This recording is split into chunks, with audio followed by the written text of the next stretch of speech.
Hello friends, आप सभी का आदित्य एनसीईआरटी क्लासेस में बहुत बहुत स्वागत है। तो जैसा कि मैं बोली थी कि आप सभी को एनसीईआरटी की क्लासेस यहाँ पे फ्री में बिल्कुल उपलब्ध हो जाएगा, लेकिन अभी कुछ मेरे साथ प्रॉब्लम हो गया था, इसलिए मैं रेगुलर क्लास नहीं दे पा रही थी। तो चलिए फिर शुरू करते बिना लेट के हुए। तो आज हमारा चैप्टर 2 होने वाला है ज्योग्राफी का।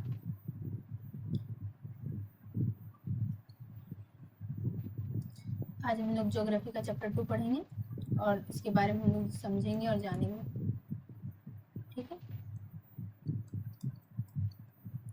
भूगोल चैप्टर 2, इसमें हम लोग को पढ़ना है अक्षांश,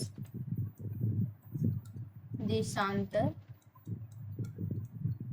और ग्लोब, यानी कि ग्लोब, अक्षांश, देशांतर, इसी 3 चीज के बारे में हम लोगों को मुख्य रूप से जानना है। तो मैं एक बार दिखा देती हूँ आप लोगों को। देखिए, आज हम लोग इस चैप्टर को पढ़ने वाले हैं, ग्लोब, अक्षांश और देशांतर। तो ये हमारा चैप्टर 2 होने वाला है। इसको हम लोग बहुत अच्छी तरह से समझने का प्रयास करेंगे, ठीक है। पहले मैं यहाँ से पढ़कर आप लोगों को कुछ की पॉइंट्स को समझाती हूँ, ताकि ये जो आप लोगों को दिख रहा है ना, ये होता है ग्लोब। ग्लोब क्या होता है? पृथ्वी का एक स्वरूप है। देखिए, ग्लोब पृथ्वी का एक लघु स्वरूप, एक वास्तविक प्रतिरूप है। ग्लोब कैसा प्रतिरूप है? वास्तविक प्रतिरूप, अर्थात कि पृथ्वी के जैसा दिखने वाला एक छोटा खिलौना, इसको हम लोग बोल सकते हैं, जिसको हम लोग क्या बोलते हैं? ग्लोब बोलते हैं। सबसे पहले पृथ्वी कैसी होती है? पृथ्वी जियोइड आकार में होती है। कैसी है? होती है जियोइड आकार में। तो हम लोग यहाँ पे पृथ्वी के बारे में पहले कुछ बातों को जान लेते हैं, क्योंकि पिछले कक्षा में हम लोग सौरमंडल के बारे में पढ़ा था। सौरमंडल में पृथ्वी कितने स्थान पर आता है? आप लोग का क्वेश्चन है, बताइए। चलिए, ग्रहों के क्रम में पृथ्वी का स्थान क्या है? मैंने ये बात बताया था। पृथ्वी के बारे में पहले पढ़ते, ठीक है। पृथ्वी कैसी है? जियोइड आकार है।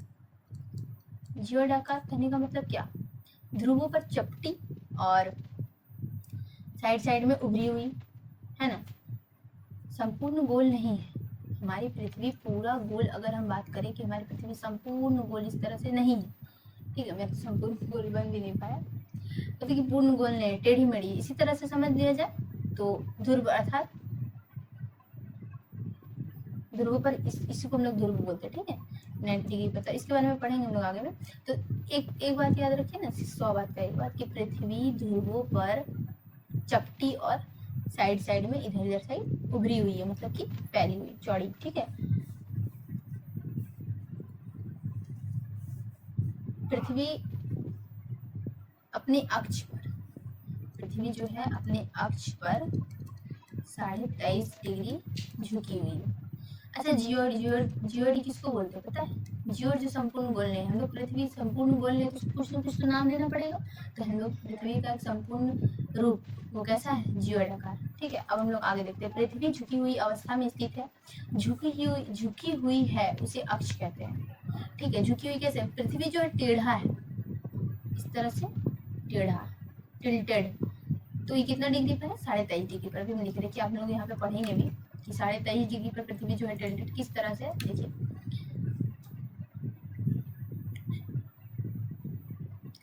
ग्लोब विभिन्न आकार एवं प्रकार के हो सकते हैं, बड़े ग्लोब, छोटे ग्लोब, ये सब। देखिए, आप देखेंगे कि एक सुई ग्लोब में झुकी हुई अवस्था में स्थित होती है, जिसे अक्ष कहा जाता है। ग्लोब पर वे दो बिंदु जिनसे होकर सुई गुजरती है, उत्तर तथा दक्षिणी ध्रुव है। ग्लोब को इस सुई के चारों ओर पृथ्वी की भांति पश्चिम से पूर्व की ओर घुमाया जाता है, लेकिन याद रहे कि इन दोनों में एक अंतर है। क्या अंतर है? पृथ्वी पर वास्तव में ऐसी कोई सुई नहीं है। यह अपने अक्ष पर चारों ओर घूमती है, जो काल्पनिक रेखा है। देखिए, ये ग्लोब है, ठीक है। आप लोगों को टेढ़ा टेढ़ा दिख रहा है? अगर जिस तरह से ये ग्लोब का एक सीधा अगर रहता, पृथ्वी सीधा रहती तो यहाँ से यहाँ, ठीक है, लेकिन नहीं है। ये किस तरह से झुकी हुई है? इस तरह से। वही बोल रहा है, एक सुई को पार किया जाए इधर से इधर, तो बिल्कुल बीचों बीच से पार किया जाए तो वो कैसी है? टिल्टेड, झुकी हुई। थे उत्तर की ओर अगर है तो उत्तरी ध्रुव उत्तरी ध्रुव और दक्षिण में है तो है दक्षिणी ध्रुव। और यही इसी को हम लोग क्या कहते हैं, अक्ष। इसी को क्या कहते हैं, अक्ष। क्यों, ये अपने स्थान पर जो है उसको हम लोग अक्ष कहते हैं। ये अपने अक्ष पर घूमती है, मतलब जिससे दिन रात का अवधि होता है, ठीक है। हम पृथ्वी घूमता है तो दिन होता है, फिर घूमता है तो रात होता है। यही प्रक्रिया चलते आ रहा है कई सौ सालों से, चलते रहेगा कब तक उसको कोई पता नहीं, ठीक है। कि कैसे घूमती है, अपने अक्ष पर लट्टू के जैसा घूमती है। जैसे लट्टू कैसे घूमता है अपने जगह पर, तो अपने जगह पर घूम रहा है, अर्थात अपने अक्ष पर घूम रही है। जगह को नाम क्या है, अक्ष, ठीक है। लट्टू की तरह घूम रही है, जिसको हम लोग क्या कहते हैं, दिन रात की अवधि होती है, हम लोगों को दिन रात का पता चलता है। देखिए आप लोगों के यहाँ बात लिखा है, आगे में क्या लिखा है देखते हैं, चलिए। अन्य काल्पनिक रेखा जो ग्लोब को दो बराबर भागों में बांटती है, इसे विषुवत वृत्त कहा जाता है। पृथ्वी के उत्तर में स्थित आधे भाग उत्तरी गोलार्ध, दक्षिण वाले आधे भाग में दक्षिणी गोलार्ध कहा जाता है। ये दोनों बराबर के आधे भाग में बांटते हैं। जैसे देखिए इसमें एक बात क्या है, पहले हम लोग जानते हैं अक्षांश रेखा किसको कहते हैं। यहाँ पे आप लोगों को दिख रहा है, देखिए मैं यहाँ से दिखाने का प्रयास करती हूँ, आप लोगों को अच्छे से समझ में आ जाएगा। ये हमारा क्या है, पहले हम लोग देखे ये क्या है, ग्लोब। इसमें हम लोग क्या क्या दिखा, इसमें हम लोग देख सकते हैं ये पृथ्वी का एक स्वरूप है, इसे अभी बताया हम। इसमें देखिए हम लोग क्या क्या देख सकते हैं, इसमें हम लोग ये हमारा कौन सा देश हो गया, अफ्रीका, ठीक है। इधर हो गया हमारा भारत, इधर हो गया हमारा म्यांमार, इधर ऊपर में इधर हम चीन, इसके बाद इधर हो गया अरब, ये हो गया हमारा हिंद महासागर इधर का क्षेत्र। इसके पीछे चले जाएंगे तो दक्षिणी अमेरिका, उत्तरी अमेरिका। मतलब हम लोग इसके आधार पर हम लोग पता कर पाते हैं कि महादेश कितने हैं, महादेश और महासागर। इतना ही नहीं, हम लोग अपनी पृथ्वी में क्या क्या है उन सभी चीजों को जान पाते हैं इसी की वजह से। अब हम लोग देखेंगे ग्लोब, अक्षांश और देशांतर। अक्षांश क्या है, अक्षांश एक रेखा है। कैसी रेखा है, अक्षांश काल्पनिक रेखा है। कैसी रेखा है, काल्पनिक रेखा। और ये काल्पनिक रेखा है जिसको वैज्ञानिकों ने बनाया है, जिसको हम लोग देख नहीं सकते हैं। हम लोग एजम्पशन करते हैं, लोग कल्पना करते हैं कि हाँ ऐसा हो सकता है, ऐसा होगा। तो कैसा दिखता है, ये बिल्कुल वृत्त के जैसा है, वृत्त के जैसा। जैसे देखिए ग्लोब है, सॉरी ये पृथ्वी है, पृथ्वी पे इस तरह से एक पीछे से आएगा, ठीक है, संपूर्ण इस तरह से घूम जाएगा, फिर इसी तरह से इधर पीछे चला गया, फिर इधर से आया, फिर इस तरह से घूमकर ये एक हर एक डिग्री पे एक वृत्त बन रहा है। क्या बन रहा है, हर एक डिग्री पर एक वृत्त बन रहा है, ठीक है। इस तरह से वृत्त यहाँ पे आ गया 90 डिग्री। जो बीचों बीच से पृथ्वी को बांटती है उसको हम लोग, उस रेखा को हम लोग क्या कहते हैं, वो होता है एक्चुअली में अक्षांश रेखा ही, लेकिन उसको हम लोग बोलते क्या है, विषुवत वृत्त। क्या बोलते हैं, विषुवत वृत्त, जो कि पृथ्वी को दो बराबर हिस्सों में बांटती है। ऊपर वाले हिस्से को हम लोग बोलते हैं उत्तरी गोलार्ध और नीचे वाले हिस्से को हम लोग बोलते हैं दक्षिणी गोलार्ध,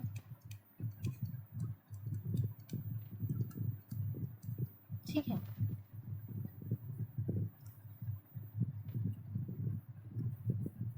तो उत्तरी गोलार्ध जो होता है, जैसे देखिए ये हो गया हमारा पूरा 0 डिग्री पर, विषुवत रेखा का कितना डिग्री पर, 0 डिग्री। फिर हमारा 1 degree, 2 degree, 3 degree, 4 degree, 5 degree, 6 degree, 7 degree, इस तरह करते करते करते करते करते करते हम लोग यहाँ पे आते हैं एकदम 90 डिग्री पे, बीचों बीच ध्रुव पे पहुंच जाते हैं। मतलब कि हम लोग एक इस तरह से सर्कल बना रहे, ठीक है। सर्कल बनाते बनाते बनाते बनाते एक पॉइंट आएगा जहाँ पे अब सर्कल हमारा नहीं बनेगा, एक पॉइंट बन जाएगा। क्या बन गया भाई, ये अचानक से बन गया।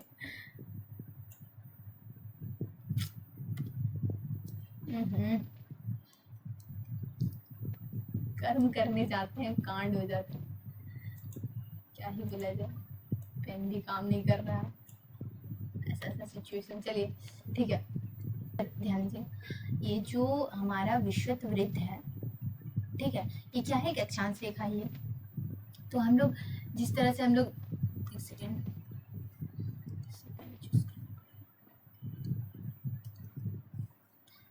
मैं भी इस लाइन में बिल्कुल नहीं हूँ ना, तो थोड़ा सा मुझे प्रॉब्लम आ रहा है, पर ठीक है। देखिए इस तरह से क्या है, एक अक्षांश रेखा 1 डिग्री 0 डिग्री पर, 1 डिग्री पर, 2 डिग्री पर, 3 डिग्री पर, 4 डिग्री, इस तरह से करते करते 90 डिग्री पर आते हैं तो बिल्कुल एक पॉइंट हो जाता है। तो वो पॉइंट ही हमारा क्या कहलाता है, ध्रुव कहलाता है। उत्तर में यानी नॉर्थ में स्थित है तो उत्तरी ध्रुव, और दक्षिण में है तो दक्षिणी ध्रुव। इसी तरह से नीचे आते जाएंगे, मतलब इसी से फिर नीचे आते जाएंगे इस तरह से, ठीक है। तो फिर नीचे आते गए पॉइंट हो गया यहाँ पे। तो वही चीज मैं यहाँ पे बताने का प्रयास कर रही हूँ कि ये वाला हमारा क्या हो गया, दक्षिणी ध्रुव। और ये होता क्या है, कितना डिग्री पर होता है, ये होता है 90 डिग्री, 90 डिग्री नॉर्थ, ये हो गया हमारा 90 डिग्री साउथ। हम लोग अक्षांश रेखा जो होता है उसको हम लोग किसमें मापते हैं, अक्षांश रेखा को हम लोग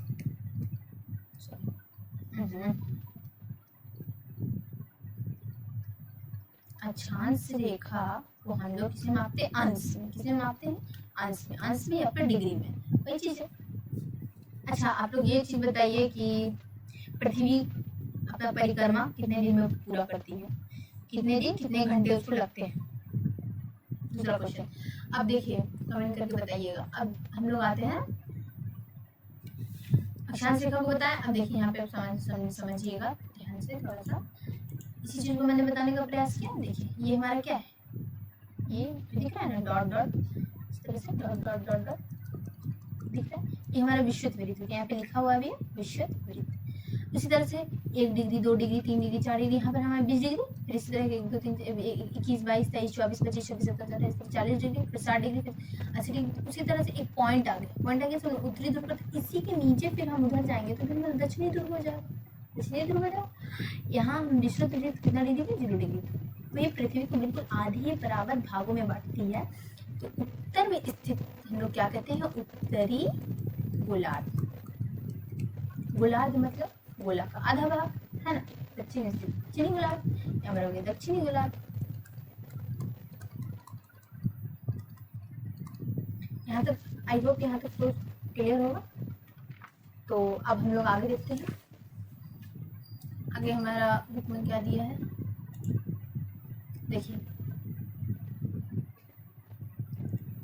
अक्षांश रेखाएं किसको कहते हैं, क्या बोल रहे हैं यहाँ पे, विश्वत वृत्त से ध्रुवों तक स्थित सभी समांतर वृत्तों को अक्षांश समांतर रेखाएं कहा जाता है। क्या बोला कि विश्वत वृत्त, ये है विश्वत वृत्त, ठीक, ध्रुवों तक स्थित सभी समांतर वृत्त, ध्रुव तक सभी समांतर वृत्त, इस तरह से जो वृत्त बन रहा है, ये वाला वृत्त बन रहा है, यही वृत्त जो सभी समांतर वृत्त है ध्रुवों तक स्थित, विश्वत वृत्त से लेकर ध्रुव तक स्थित, चाहे उत्तरी ध्रुव तक चाहे दक्षिण ध्रुव तक, क्या कहलाती है, अक्षांश रेखा। क्या कहलाती है, अक्षांश रेखा।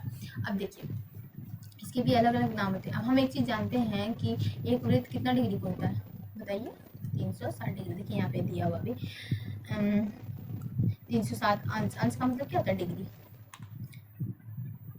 इसका 1/4 कितना हो गया, 90 डिग्री। क्या बोलता है, देखिए यहाँ पे साफ साफ लिखा हुआ है, चूंकि विश्वत वृत्त से दोनों तरफ ध्रुवों के बीच की दूरी पृथ्वी के चारों ओर के वृत्त का 1/4 है, अतः इसका माप 360 डिग्री का या 1/4 इसका 90 डिग्री होता है। जैसे 360 का 1/4, 4 से काटो, 4 9 36, देखिए 90 डिग्री आया ना।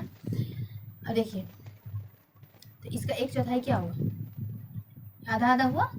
अगर 1/4 मतलब ये इसका आधा, ये हो गया हमारा 1/4, ठीक है। मतलब कि 1 2 3 4 टोटल 4, उसमें से एक हिस्सा क्या, ये वाला हमारा 90 डिग्री आया, 90 डिग्री इधर से भी हम देखेंगे तो 90 डिग्री, ये वाला 90 डिग्री साउथ, 90 डिग्री नॉर्थ। चलिए यहाँ तो आई होप क्लियर होगा। अब हम लोग समझेंगे महत्वपूर्ण अक्षांश रेखाएं क्या है, ठीक है। तो महत्वपूर्ण अक्षांश रेखाएं, इसके बारे में हम लोग जानेंगे, ठीक। देखिए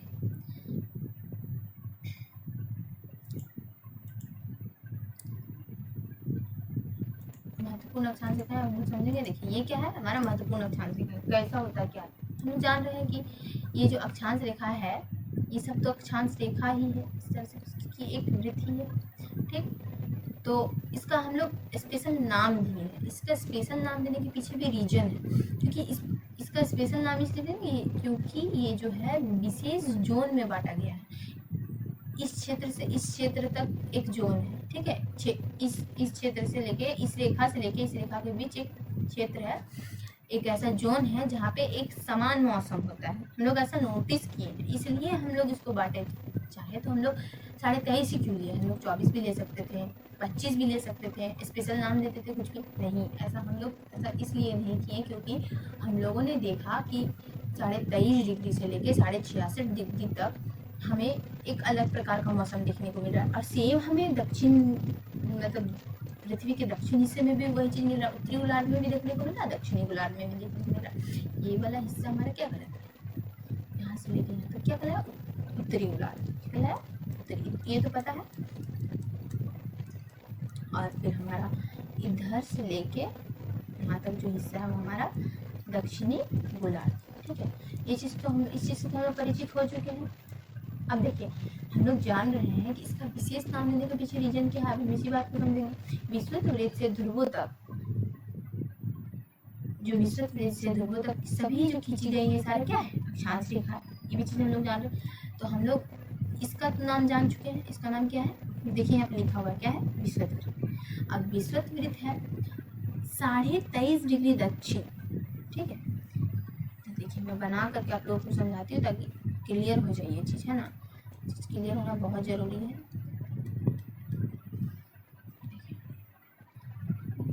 भाई अच्छा सा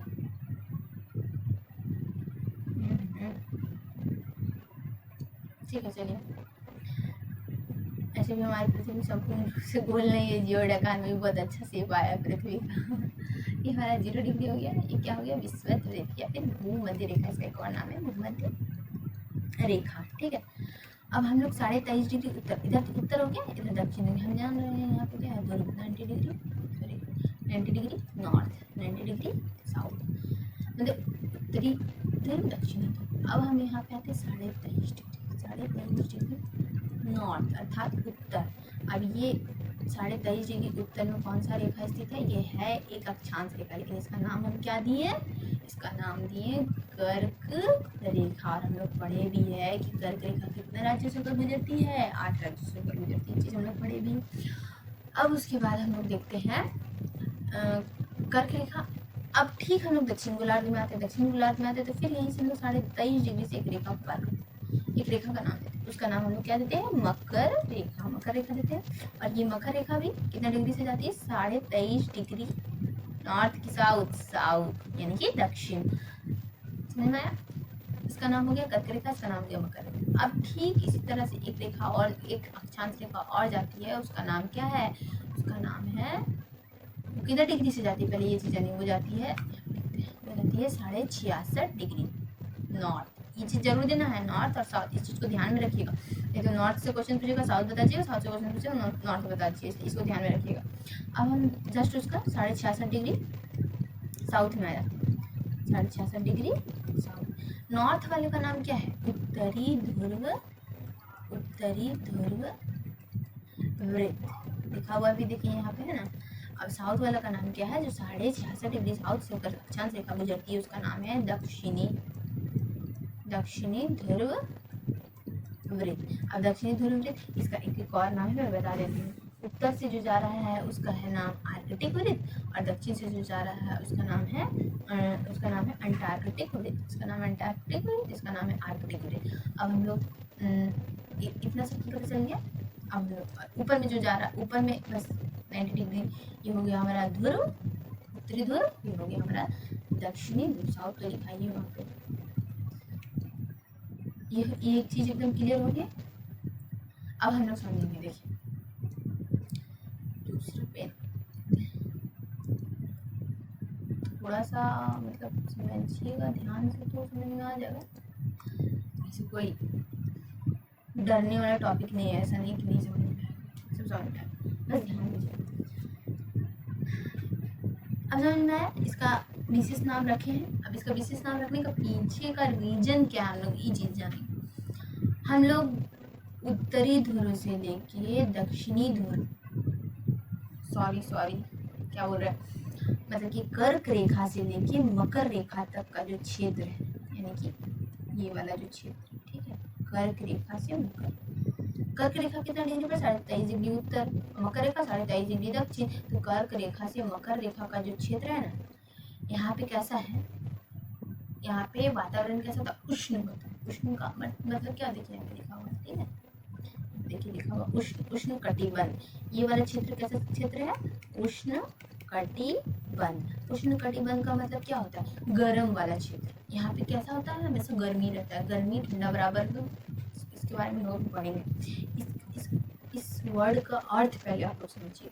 उष्ण का मतलब क्या होता है, गर्म। कटिबंध का मतलब क्षेत्र, गर्म क्षेत्र। उसके बाद से हम जब 23.5 डिग्री नॉर्थ से 66.5 डिग्री नॉर्थ जाते हैं, अर्थात कर्क रेखा से उत्तरी ध्रुववृत्त के पास जाते हैं, ये वाला क्षेत्र, ये क्षेत्र हमारा क्या कहलाता है, शीतोष्ण क्षेत्र। क्या कहलाता है, शीतोष्ण क्षेत्र। शीतोष्ण क्षेत्र मतलब ये देखिए उत्तरी शीतोष्ण क्षेत्र, यानी उत्तर में तो उत्तरी शीतोष्ण क्षेत्र, दक्षिण में तो दक्षिणी, सेम नाम है, ठीक है, लेकिन बस उत्तर दक्षिण का फर्क। यहाँ पे दक्षिणी शीतोष्ण क्षेत्र। अब शीतोष्ण, शीत का मतलब पता है क्या होता है, शीत का मतलब होता है ठंडा। शीत का मतलब क्या होता है, शीत का मतलब होता है ठंडा, और प्लस उष्ण का मतलब क्या होता है, गर्मी। ठंडा प्लस गर्मी वाला क्षेत्र शीत उष्ण, शीत उष्ण, ठीक, शीत प्लस गर्मी वाला क्षेत्र। अब हम लोग आते हैं उत्तरी ध्रुववृत्त से, यानी कि 66.5 डिग्री नॉर्थ से 90 डिग्री नॉर्थ के बीच का क्षेत्र। ये हमारा क्षेत्र कैसा होता है, शीत कटिबंध। कैसा होता है, उत्तरी, उत्तर में तो उत्तरी शीत कटिबंध, दक्षिण में तो दक्षिणी शीत कटिबंध। ये भी हमारा सेम ही होगा, ठीक है, खाली उत्तर में तो उत्तरी, दक्षिण तो। ये वाला हो गया शीत कटिबंध, मतलब कि यहाँ पे बहुत ठंडा होता है, सिर्फ ठंडा ही होता है, ठीक, शीत मतलब क्या, ठंडा। समझ में आ गया। एक बार मेरे से दोहराने का प्रयास करिए। तो कर्क रेखा से मकर रेखा का बीच का जो क्षेत्र होता है,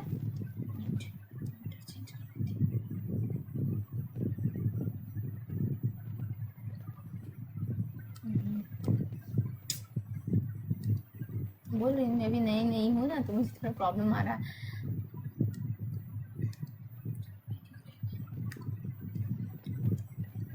अलग कलर सेम ही होते हैं, अलग कलर कहाँ हो पाया,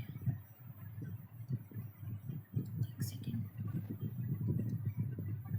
ब्लैक ले लेते हैं, देखिए दोहराइएगा मेरे साथ, देखो, ठीक है। कर्क रेखा से देखिए 23.5 डिग्री उत्तर में कर्क रेखा, 23.5 डिग्री दक्षिण में मकर रेखा। कर्क रेखा है, मकर रेखा के बीच में कौन सा क्षेत्र आता है, उष्ण कटिबंध, ठीक है। 66.5 डिग्री उत्तर से 66.5 डिग्री उत्तर, जिसको हम लोग उत्तरी ध्रुववृत्त बोलते हैं, 23.5 डिग्री नॉर्थ से के बीच का क्षेत्र शीतोष्ण क्षेत्र। कैसा क्षेत्र, शीतोष्ण, ठंडा प्लस गर्म वाला क्षेत्र। सेम नीचे देख लेते हैं, 23.5 डिग्री साउथ से 66.5 डिग्री साउथ तक का बीच का क्षेत्र क्या कहलाता है, शीतोष्ण क्षेत्र। और 66.5 डिग्री नॉर्थ से 90 डिग्री नॉर्थ के बीच का क्षेत्र क्या हुआ, शीत क्षेत्र, शीत कटिबंध। और 66.5 डिग्री से 90 डिग्री साउथ ध्रुव तक फिर क्या होगा, शीत कटिबंध। ये चीज समझ में आ गया। अब हम लोग दूसरा चीज पढ़ते हैं, हम लोग पढ़ते हैं क्या यहाँ पे बोला गया, इसको समझते हैं, ठीक ना। देखिए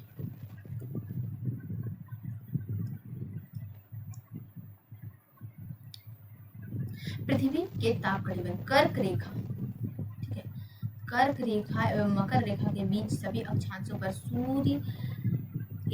सूर्य वर्ष में एक बार दोपहर में सिर के ऊपर और ठीक इसलिए क्षेत्रों का सबसे अधिक ऊष्मा प्राप्त होती है। उष्ण कटिबंध के बारे में क्या, कर्क रेखा और मकर रेखा, कर्क रेखा मकर रेखा भी बताएं, इमेजिन करिएगा उस चीज को, फिगर पे जाकर आप सोचिएगा कि कर्क रेखा और मकर रेखा के बीच के सभी अक्षांशों पर सूर्य वर्ष में एक बार दोपहर, वर्ष में मतलब कि साल में एक बार दोपहर में सिर के ठीक ऊपर होता है। वर्ष में यानी कि साल में सिर्फ एक बार क्या होता है, सर के ठीक ऊपर होता है, इसलिए इस क्षेत्र में क्या होता है, सबसे अधिक ऊष्मा प्राप्त होती है, जिसके कारण ये क्षेत्र कैसा होता है, गर्म होता है, उष्ण होता है। अब देखिए कर्क रेखा तथा मकर रेखा के बाद किसी भी अक्षांश पर दोपहर का सूर्य कभी भी सिर के ऊपर नहीं होता है। ध्रुव की तरफ सूर्य की किरणें तिरछी होती जाती है, और इस प्रकार उत्तरी गोलार्ध में कर्क रेखा एवं उत्तर ध्रुव वृत्त तथा दक्षिणी गोलार्ध में मकर रेखा एवं दक्षिणी ध्रुव वृत्त के बीच वाले क्षेत्र में तापमान मध्यम रहता है, इसलिए इसे शीतोष्ण कटिबंध कहा। क्या कहा कि उत्तर, ठीक है, कर्क रेखा और कर्क रेखा तक कैसा रहता है, सीधा रहता है, हमारा सूर्य सिर पर चमकता है, लेकिन उसके बाद सूर्य की रोशनी कैसे पड़ती है, तिरछी पड़ती है, सीधा नहीं पड़ती। देखिए इस ये सूर्य है, ठीक है, तो कर्क रेखा मकर रेखा के बीच में कैसा पड़ता है, सीधा पड़ता है। लेकिन मकर रेखा और कर्क रेखा के बाद सूर्य का रोशनी कैसा पड़ने लगता है, तिरछा पड़ने लगता है, जिसके कारण उतना गर्मी नहीं होता है। तो हम लोग क्या कहते हैं उस क्षेत्र को शीतोष्ण, ठंडा प्लस गर्म वाला क्षेत्र, क्योंकि सूर्य का किरण सीधा कभी नहीं चमकता है सिर के ऊपर, कभी भी नहीं आता है, ठीक। अब उसके बाद से हम लोग आते हैं चित्र पर। उत्तरी गोलार्ध में उत्तरी गोलार्ध में उत्तर ध्रुव वृत्त कितना डिग्री पर था, 66.5 डिग्री उत्तर में था, और उत्तर ध्रुव यानी 90 डिग्री नॉर्थ तथा दक्षिणी गोलार्ध में दक्षिण ध्रुव वृत्त कितना डिग्री पर है, 66.5 डिग्री नॉर्थ पर है, और दक्षिणी ध्रुव के बीच, दक्षिण ध्रुव अर्थात नॉर्थ पोल यानी कि साउथ पोल, दक्षिण ध्रुव के बीच क्षेत्र बहुत ठंडा होता है, क्योंकि यहाँ सूर्य क्षितिज से ज्यादा ऊपर नहीं आता, मतलब यहाँ पे सूर्य का रोशनी आँख के बराबर पहुँचता, चमकता ही नहीं, सूर्य का रोशनी यहाँ पे आता ही नहीं है, जिसके कारण क्या होगा, सदैव यहाँ पे ठंड रहेगा। तो कभी सूर्य की 6 महीना दिन 6 महीना रात कहाँ पे होता है, ध्रुव पर ही होता है। यहीं पर हम लोगों को 6 महीने का दिन 6 महीने का रात देखने को मिलता है, क्योंकि यहाँ पे सूर्य का रोशनी बिल्कुल तिरछा पड़ता है, एकदम हल्का हल्का, जिस कारण से इसको हम लोग चैप्टर 3 में पढ़ेंगे, अभी हम समझते हैं, ठीक। इतना समझ में आ गया क्यों ठंडा रहता है। अब हम लोग सुने देशांतर क्या है, देशांतर भी एक काल्पनिक रेखा, क्या है, काल्पनिक रेखा, जो कहाँ से कहाँ तक खींची जाती है, उत्तरी ध्रुव से लेके दक्षिणी ध्रुव तक खींची जाने वाली रेखा को क्या कहते हैं, देशांतर रेखा। हम लोग आते हैं यहाँ पे देशांतर रेखा के बारे में जानेंगे, ठीक है। देशांतर रेखा कैसी रेखा है, ये भी एक काल्पनिक रेखा है। एक बात और ध्यान रखिएगा कि टोटल अक्षांश रेखा कितना है, टोटल अक्षांश रेखा याद रखिएगा 181 है, ठीक ना। और अगर ध्रुवों को छोड़ दिया जाए, ध्रुवों को छोड़कर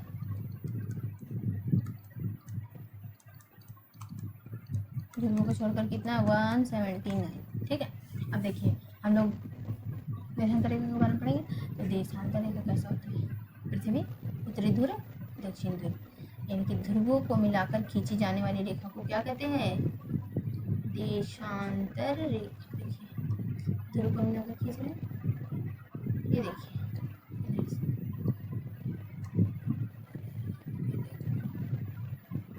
ड्राइंग बहुत अच्छा है ना कोई बात नहीं, सब सुधरेगा धीरे धीरे, टाइम लगेगा, टाइम। ये देखो ये क्या है, देशांतर रेखा, किसको मिलाए हम, हर रेखा में हम उत्तर ध्रुव से लेकर दक्षिण ध्रुव को मिलाते गए। एक चीज और ध्यान दीजिएगा, ये हमारा हो गया, ये हमारा हो गया क्या, ये हो गया हमारा पृथ्वी को हम अगर देशांतर रेखा इस तरह से, ये पीछे से जाकर ऐसा गोल हुआ, फिर एक इधर से भी एक ऐसा है, ऐसे गोल हुआ, अगर हम इसको प्रत्येक देशांतर रेखा जो होता है ना, वो एक दूसरे पृथ्वी को बिल्कुल बराबर भागों में बांटती है, इधर से पीछे से ऐसे आएगा, फिर इधर से निकल जाए। तो इसी चीज़ को मैं बताने का प्रयास कर रही हूँ कि प्रत्येक देशांतर रेखा जो होता है पृथ्वी को 2 बराबर भागों में बांटता है, लेकिन क्या प्रत्येक अक्षांश रेखा पृथ्वी को 2 बराबर भागों में बांट रही थी, नहीं बांट रही थी। कैसे नहीं बांट रही थी, ये इस चीज़ को भी मैं बता दूँगी। ये हमारा हो गया अक्षांश रेखा, सॉरी देशांतर रेखा। देशांतर रेखा एक देशांतर रेखा है, जैसे हम लोग जाने अक्षांश रेखा का विभिन्न सारा नाम, विभिन्न अक्षांश रेखा जो बहुत महत्वपूर्ण होता है हमारे लिए, लेकिन देशांतर रेखा में कुछ रेखा ऐसा है जो हमारे लिए बहुत ही महत्वपूर्ण है। अगर वो नहीं होता तो हम लोग समय का निर्धारण नहीं कर पाते, हम लोगों को पता ही नहीं चल पाता कि लंदन हमसे 5.5 घंटा आगे है, चाहे हम लोग लंदन से 5.5 घंटे, जो भी, इस चीज़ को हम लोग आगे बढ़ेंगे तो हम लोग ये चीज़ को हम जान ही नहीं पाते। उस रेखा का नाम क्या है, ग्रीनविच। क्या नाम है, ग्रीनविच। ठीक है, यह ब्रिटेन में स्थित है। यहाँ से गुजरने वाली देशांतर रेखा को प्रमुख यमोत्तर माना गया। क्या माना गया है, प्रमुख यमोत्तर। प्रमुख युवतर बना गया। और ये जो है ना बिल्कुल 0 डिग्री से, जैसे 0 डिग्री से भूमध्य रेखा गुजरी थी अक्षांश रेखा, तो 0 डिग्री से गुजरी, 0 डिग्री है 0 डिग्री देशांतर रेखा से पृथ्वी को 2 बराबर भागों में बांटते हैं और उसमें पूर्वी और पश्चिमी गोलार्ध दिखते हैं। ठीक है, जैसे देखिए हम लोग अक्षांश रेखा था, विषुवत रेखा था, 2 बराबर भागों में उत्तरी गोलार्ध दक्षिणी गोलार्ध। उसी तरह से जब हम लोग एक पृथ्वी को इस तरह से 2 बराबर भागों में बांटते हैं, तो इधर होता है पूर्व, इधर देखोगे हमारा पूर्वी गोलार्ध, पूरब में है तो पूर्वी गोलार्ध, पश्चिम में है तो पश्चिमी गोलार्ध, ये हमारा पश्चिमी गोलार्ध। समझ में आ गया? पूर्वी गोलार्ध क्या है, पश्चिमी गोलार्ध क्या है। एक चीज और देखिएगा, 2 देशांतर रेखाओं के बीच की दूरी है ना, 2 देशांतर रेखाओं के बीच की दूरी, ये हमेशा 2 देशांतर बीच की दूरी में हमेशा सटती जाएगा। देखो इस तरह से एक देशांतर रेखा से ये क्या हो रहा है, ध्रुवों से उत्तर ध्रुव से निकल दक्षिण ध्रुव की तरफ रही थी, क्या जो दूरी यहाँ पे होगा देशांतर रेखा, क्या वही दूरी यहाँ पर होगा, यहाँ पे होगा नहीं, दूरी क्या होगा, घटते चला जाए। तो हम लोग जानते हैं कि मैक्सिमम कितना दूरी होता है, कितना किलोमीटर एक देशांतर रेखा से दूसरे देशांतर रेखा के बीच की दूरी है कितना किलोमीटर कहते हैं, 111.32 किलोमीटर। और वही एक अक्षांश रेखा से दूसरे अक्षांश रेखा के बीच की दूरी कितनी होती है, देखा थे, अक्षांश रेखा से दूसरे अक्षांश रेखा के बीच की दूरी कितनी होती है, 111 किलोमीटर ना, 111 किलोमीटर। दूसरी चीज देखिए कि इसका जो दूरी है ना, डिस्टेंस वो बराबर ही रहे, बराबर है ना, देखिए मिल रहा है इसलिए बराबर है, कितना है 111 किलोमीटर। समझ में आ गया, यहाँ तक क्लियर है सब कुछ। अब हम लोग देखेंगे आगे, आगे क्या देखेंगे, जैसे समझ में आ गया देशांतर रेखा क्या है। ठीक है, एक चीज यहाँ पे ध्यान दीजिएगा कि आप देख सकते हैं कि प्रशांत महासागर में स्थित टोगो द्वीप एवं हिंद महासागर में स्थित मॉरिशस द्वीप एक ही अक्षांश 20 डिग्री दक्षिण पर स्थित है। उनकी स्थिति जानने के लिए यह पता करना होगा कि उत्तर ध्रुव और दक्षिण ध्रुव को जोड़ने वाली सुंदर रेखा पूर्व और पश्चिम की ओर, मतलब कि यहाँ पे बता रहा है 20 डिग्री हमारा जो देशांतर रेखा है वो मॉरिशस द्वीप और टोगो द्वीप उसी पे स्थित है। ऐसी बात अगर डिग्री इधर होगा, इधर अगर मॉरिशस होगा तो टोगो होगा, इधर टोगो होगा तो मॉरिशस होगा, इसी चीज को बोल रहा है।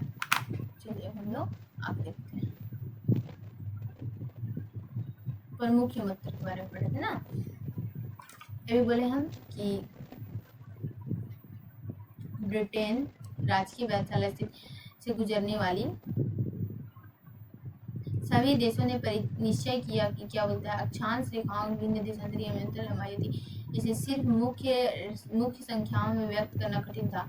तभी सभी देशों ने निश्चय किया कि ग्रीनविच, जहां ब्रिटिश राजकीय वेधशाला स्थित है, से गुजरने वाली यमोत्तर पूर्व और पश्चिम की ओर से गिनती शुरू की गई। इस यमोत्तर प्रमुख यमोत्तर कहते हैं और इसका मान 0 डिग्री देशांतर, यहाँ से हम 180 डिग्री पूर्व या 180 डिग्री पश्चिम गणना करते हैं। 0 डिग्री से शुरू हुआ, 0 डिग्री से शुरू हुआ, 1 2 3 4 5 6 7 8 9 10 11 180 डिग्री पर आए, ऐसे ना।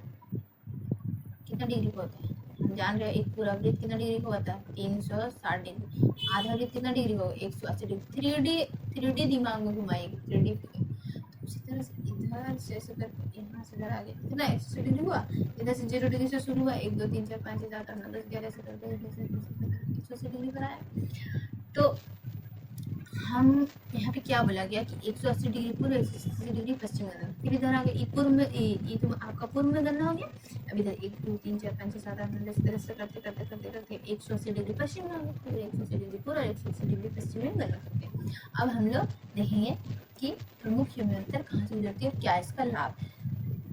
अब ग्लोब पर अक्षांश रेखाएं एवं देशांतर रेखाएं बनी ग्रिड को देखेंगे। देखिए क्या है ये हमारा अक्षांश रेखा, क्या है अक्षांश रेखा, ये 0 डिग्री अक्षांश रेखा क्या कहते हैं विषुवत।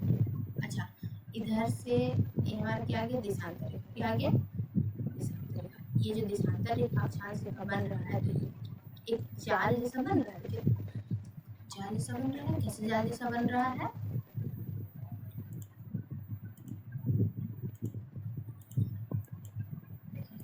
जाल जैसा बन रहा है, ऐसा बन रहा है, ठीक है। इसको हम अगर ये बड़ा है इसको मेजर कर देते ये हमारा क्या कहलाएगा, ये हमारा ग्रिड कहलाएगा। क्या कहलाएगा, ग्रिड। इसको हम क्या बोलते हैं, ग्रिड बोलते हैं।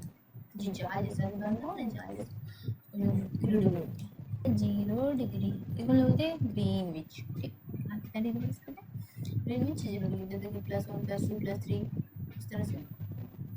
ये देश का नाम आपको ध्यान दें, ठीक है। देखिए भारत सबको साफ दिख रहा है यहाँ पे भारत, ये हमारा चीन, इधर हो गया अफ्रीका, उसके बाद से हमारा हो गया रूस, ये हमारा ग्रीनलैंड, ये हो गया उत्तरी अमेरिका, ये हो गया दक्षिणी अमेरिका और महासागर। टोटल कितना महासागर है, 5 महासागर। बोलते हैं अंतरराष्ट्रीय तिथि रेखा, है ना, अंतरराष्ट्रीय तिथि रेखा, इसको बोलते हैं इंटरनेशनल डेट लाइन। इससे हम लोग तिथि का निर्धारण करते हैं। किसका निर्धारण करते हैं, तिथि का निर्धारण करते हैं। तिथि का निर्धारण कैसे करते हैं, ये बताने का प्रयास करते हैं। इसको हम लोग क्या कहते हैं, ग्रिड कहते हैं।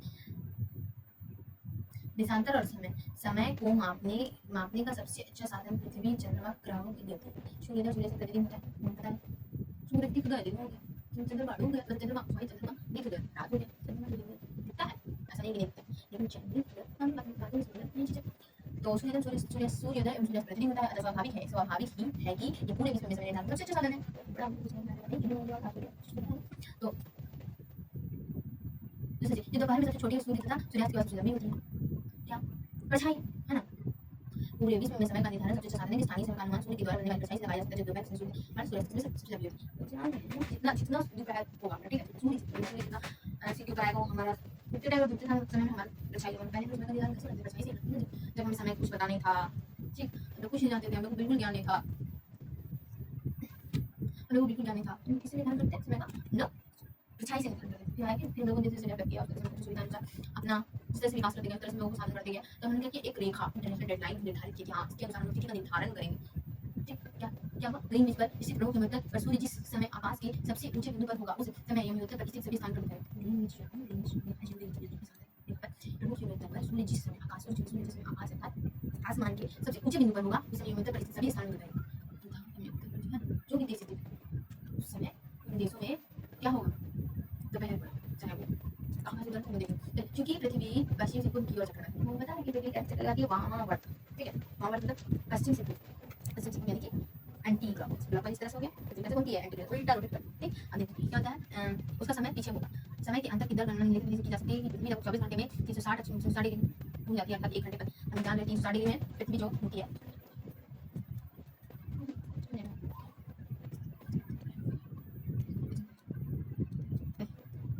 हम लोग जानते हैं कि पृथ्वी जो है, पृथ्वी रानी जो है कैसे घूमती है, पश्चिम से पूर्व घूमती है।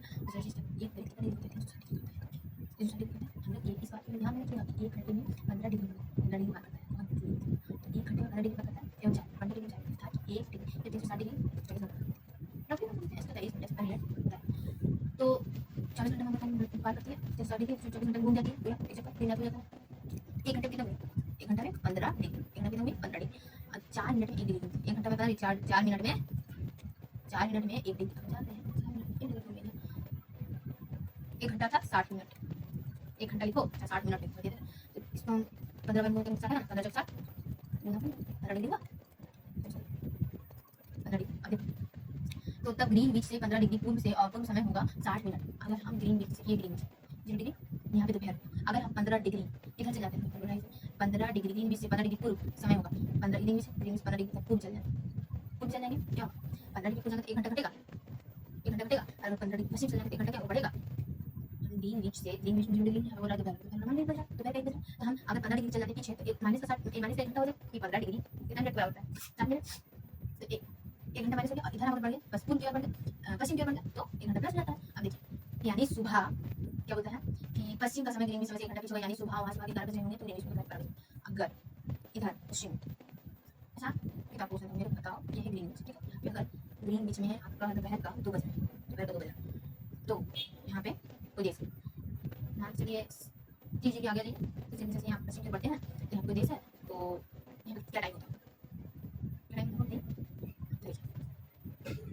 हम जान रहे हैं कि पश्चिम की तरफ बढ़ते हैं तो हमारा समय क्या होता पड़ता है, पश्चिम की ओर हम जा रहे हैं 15 डिग्री में रोजाना में 1 घंटा होता है, जिस जगह 1 घंटा 2 घंटे तक, यहाँ पे 2 बजे है तो रास्ता 2 घंटे 2 घंटा 2 बजे प्रतिदिन 4 बजे, यहाँ पे 4 बजे का होगा, 4 बजे का शाम का। इसी प्रकार जब दिन में दोपहर में ये चीज बताया गया है, इसी समय जरूरी है, ध्यान दीजिएगा इसमें। किसी भी समय पर सूर्य जब आकाश में अपना उच्चतम बिंदु पर होता है, दोपहर के समय घड़ी में दिन में 12 बजे दिखाया गया है कि उस स्थान पर स्थानीय समय आप देख सकते हैं कि गुजरते ही मतलब सभी स्थानीय समय समान होता है। हम मानक समय क्यों मानते हैं? हम लोग मानक समय मानते हैं, अलग अलग स्थानों को स्थानीय समय मानते हैं। लोग ऐसा क्यों किए? मानक समय लोग किस मानिए कि हाँ हम लोग प्रमुख निमित्त को मान के चलते हैं, आगे मान सकते हैं, हम लोग अगर ऐसा करते हम ही लोग परेशान हम लोग दिक्कत, इसलिए हम लोगों ने एक मस्त लोग देख लीजिए जानकारी का जरूरी जो कि जिसको हम नाम देखेंगे मतलब उसी समय का ध्यान करेंगे। अगर हम प्रसिद्ध हो जाएंगे तो बढ़ेगा, अगर पूर्ण हो जाएंगे तो घटेगा। बस लोगों को ध्यान रखना है कि 1 डिग्री पार करने में कितना मिनट लगेगा? 4 मिनट। हम लोग भारत समय निर्धारण किस रेखा से होता है? मानक नियमित, जिसको हम कहते हैं भारत मानक समय रेखा। और कितना डिग्री पर स्थित है? 82.5 डिग्री पूर्व पर स्थित है। हमें कितनी डिग्री स्थित पर है? 82.5 डिग्री पूर्व। हम लोग आते हैं, एक दिया हुआ है क्वेश्चन आप लोगों के लिए कि भारत एवं इंग्लैंड के बीच क्रिकेट मैच लंदन में 2 बजे दोपहर को शुरू हुआ, अर्थात भारत के समय अनुसार वह 7:30 बजे शुरू हुआ। रूस में कितना है? उसमें 11 है, 12 बजा 1, ठीक है। चैनल में भी एक चैनल कितना बड़ा सा कुछ बातें हैं जो जानने लायक है। यहाँ पे दिया गया है ताप कटिबंध का निर्धारण। ताप कटिबंध क्या होता है? हमें बताए थे ये क्या था? ताप कटिबंधी था, मतलब एक जोन था, क्षेत्र था, जिससे हम लोग तापमान के बारे में पता कर रहे थे। वो शीत कटिबंध, उष्ण कटिबंध, शीतोष्ण कटिबंध, तो इस क्षेत्र में ज्यादा गर्मी, सबसे ज्यादा गर्मी करके दिखाने का हम लोग का भारत का दक्षिण भारत जो साइड रहता है सॉरी मतलब बहुत गर्मी होता है भाई, साउथ तरफ बहुत ज्यादा गर्मी होता है। वही हमारा कर्क रेखा ऊपर वाले क्षेत्र में मस्त रांची, झारखंड के रांची क्षेत्र से भी गुजरता है कर्क रेखा। ऊपर से हमारा उत्तराखंड हो गया, हिमाचल हो गया, सिक्किम हो गया, अगर हिमालय क्षेत्र गया था मस्त ठंडा ठंडा मौसम, गर्मी नहीं, और बेचारा दक्षिण भारत आ जाता है हमारा, ठीक है। फिगर से तो ताप कटिबंधों का निर्धारण अक्षांश रेखाओं के द्वारा होता है। अक्षांश रेखा का उपयोग जलवायु निर्धारण में करता है। अक्षांश रेखा का निर्धारण जो होता है ना, जलवायु निर्धारण में भी किया जाता है, ध्यान रखिएगा, ठीक है। जलवायु निर्धारण में किया जाता है अक्षांश रेखा का प्रयोग जलवायु निर्धारण में किया जाता है। क्या आपने सोचा है कि दिसंबर में ठंड की ऋतु और जून में गर्मी की ऋतु क्यों होती है? कि जाड़े की ऋतु और ग्रीष्म ऋतु, सोचेगा इसको अपने खुद कैंप बनाने देंगे।